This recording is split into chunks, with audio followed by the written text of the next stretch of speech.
Want to go right now to our Village Inn hotline where all of our guests always appear. With us, the radio voice of the Texas Longhorns. He's longtime announcer Craig Way. Craig, Steve Kaplowitz here in El Paso at 600 ESPN El Paso. Great to have you back on.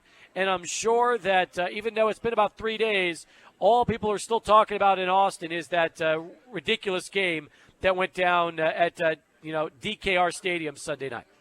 Well, you're right about that, Stephen. It's great to be on with you, and great to be on in the wonderful city of El Paso, one of my favorite places to go. I always love going out there. And you're right. There's still kind of a little bit of that euphoria, I think, among the fan base. Not a little bit. There's a lot. Folks are indeed still talking quite a bit about it now.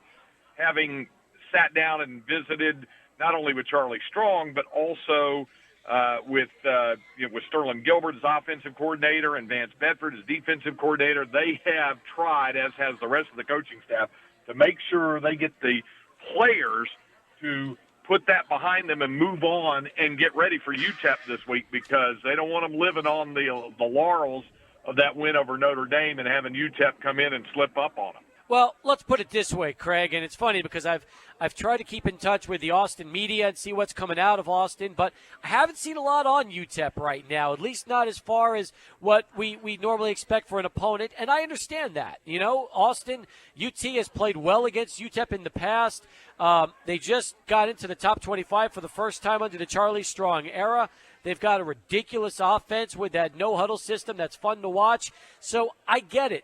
But on the flip side, I've also seen what UTEP is capable of, and I watched Texas give up 47 points on Sunday. So it is going to be interesting to see if with the short turnaround that the team can really take the Miners seriously come Saturday. I couldn't agree more, Steve, and it's going to have to be about making sure they take their job seriously. You know, fans, and really those of us in sports radio and newspaper people, media, they're going to dwell on a lot of what happened over the weekend. There's all the feature stories that get done and things of that nature. The coaches, it's their job to make sure the guys are indeed ready to move on, and they're saying all the right things. The question is, have they moved forward? I do know this. I do know from talking to the coaches that the Jones twins have their attention, that that what UTEP does with its offensive line has their attention. Vance Bedford was talking about that. So the athletes that the Miners have their attention. And I visited with Sean Kugler today. I had a chance to visit with Coach to talk about where he is with his team. And he said that his guys have that very relaxed approach that some folks like to refer to as the, hey, we've got nothing to lose approach. But he said that their perspective is, we're going in there to win a football game. We've got good athletes. We've got guys that are ready to go. We know they're really good. They're nationally ranked and so on and so forth. But they're not going in there like, hey, we're going to go in and have a great time in Austin and hope we get a win. And if we don't, hey, we weren't supposed to win. They're not taking that approach at all. The Miners are definitely coming to win the game. And the Longhorns have to understand that going on to the field Saturday evening. Absolutely. Craig Way with us right now as we continue talking about the Longhorns and the Miners come up Saturday again in Austin. We'll have the broadcast for you, Craig, hitting the air with the pregame show and then the opening kickoff here about 5 o'clock in El Paso, 6 o'clock in Austin. Hey, Shane Buechele was as good as advertised against Notre Dame, and I'm impressed. I know the bloodlines. I know his dad and his his big league career and what he's capable of, but seeing a true freshman running an offense like this and doing it so well early on against an opponent like Notre Dame, it was obviously pretty fun to watch if you're a football fan, especially if you're a Longhorns fan, Craig. Yeah, and I think the fact that he was kind of comfortable in that system going in, I mean, it's a little faster than when he played in at Arlington Lamar. There's no question about it, but still the basic principles of what the Longhorns do offensively, it has a fit to what he encountered at high school, and that was part of the reason why he wanted to come and be a part of it in the system as well. Even before Sterling Gilbert came on, Shane, of course, had already committed to Texas, and he knew the principle was going to be up-tempo, spread the field, throw the football, quick strike, and go right at it from play to play and try to land in the 80-something percentile. I asked Sterling Gilbert last night. I said, you had 86 plays. You ran 86 plays. Is that the target range for what you want? He said, last year at Tulsa, when he was the OC there, he said we ran 85.5 plays per game. So we're right there. He said, I like that. But it's still about the productivity you get out of those plays. You can run a lot of plays, but if they're not productive, you're not doing yourself much good. But Shane seemed to take to it well. And then I think the balance in the short yardage and goal line packages, having the 18-wheeler package with Tyrone Swoops, that gives Shane a chance to catch his breath, also kind of collect his thoughts a little bit because it is going so fast. All of that, I think, rolls into why it can certainly make it successful and why it was successful on Saturday night, rolling up the 500 yards of offense and, of course, the 50 points in the game. Well, I'll tell you what, as big a big a guy as Swoops is tried to bring down, the more I watch Foreman, 250, 6'1", and every time he runs the ball, I mean, you're just looking at him running guys over. Yeah, he's a big kid. There's no doubt about it, and he's got a little bit of breakaway too. Also, he had a 91-yard touchdown run last year, so he can rip it in the high gear as well. Somebody asked me to compare him to Cedric Benson when he was here, and Cedric was really tough and ran between the tackles as well as anyone, Ricky Williams and Earl Campbell included. He could run between the tackles as well as anyone, but he didn't have the home run capability that Ricky and Earl and even Deontay do have.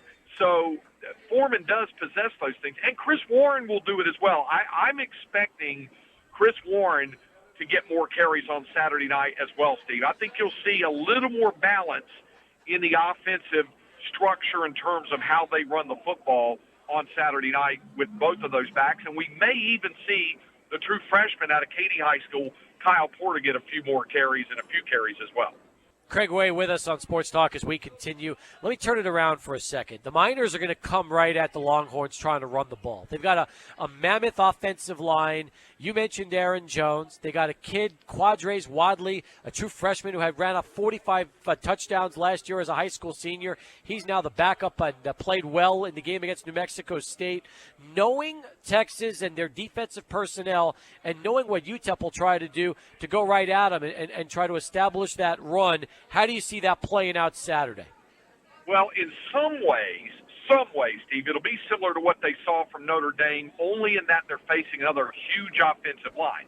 Now, similarities will probably end there in terms of how the Miners, I think, will attack. And again, judging from the conversation I had with Coach Kugler today, they also have the question at quarterback, obviously, with the injury.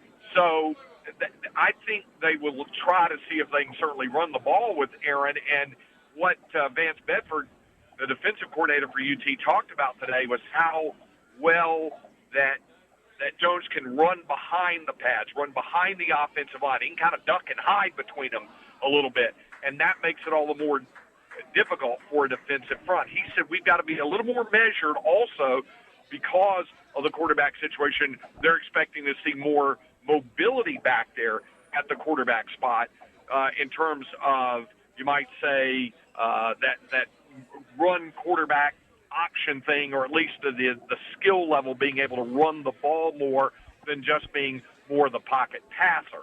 So I think that's what they're encountering, and so they got to be a little bit more measured on what they're going to do with the pass rush. But they're expecting a challenge from that offensive front, and they're expecting a challenge, no doubt, from Aaron Jones. Well, Kavika Johnson's the quarterback you're alluding to, the running quarterback. And it's funny, with Zach Greenlee not practicing these last couple of days because of an injury he sustained in the first quarter, though he played the rest of the game. I expect Greenlee to play. I really do. I'd be surprised if Zach Greenlee is not your starting quarterback, but I do believe the Miners are going to throw a lot of Kavika Johnson at Texas and give them that look like you're talking about. Yeah, I think you may be right about that. I think you're definitely we're expecting, and this is another thing that Vance Bedford talked about, Steve. He said we have to prepare for 2, maybe even 3 quarterbacks as well, with the other guy that alternates too with Kavika.